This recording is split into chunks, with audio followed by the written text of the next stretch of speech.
Good day to you, my friends.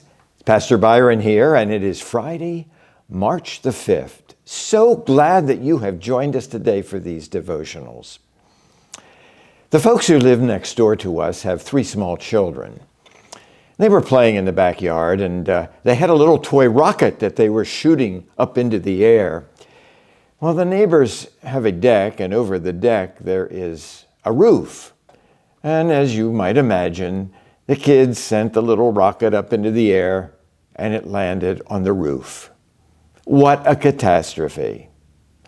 But the mother, a really good, wonderful mother, climbed up on the roof, got the toy rocket, brought it back down, and everything was well.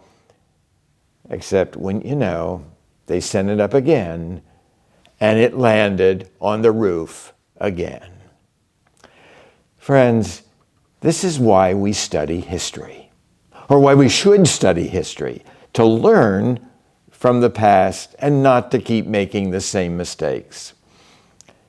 The people of Israel wandered for some 40 years out in the wilderness. It was a difficult time, very difficult time, but they forgot. They forgot the mighty acts of God in the past. God had delivered them out of Egypt, out of slavery.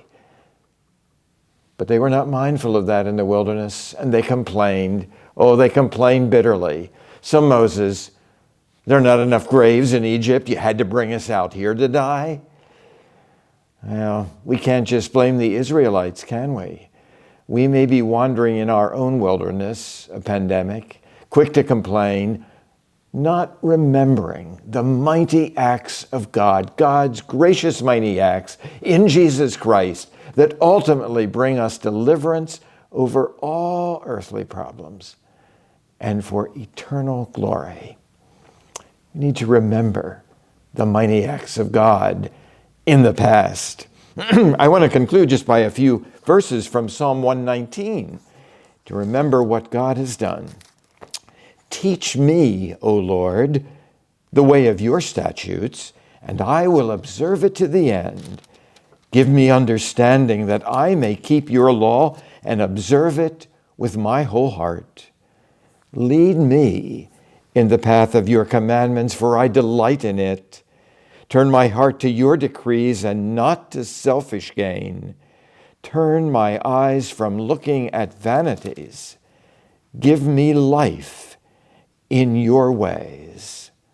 See, I have longed for your precepts. In your righteousness, give me life. Let us give thanks and rejoice and celebrate the new life we have in Christ. Blessings on you this day.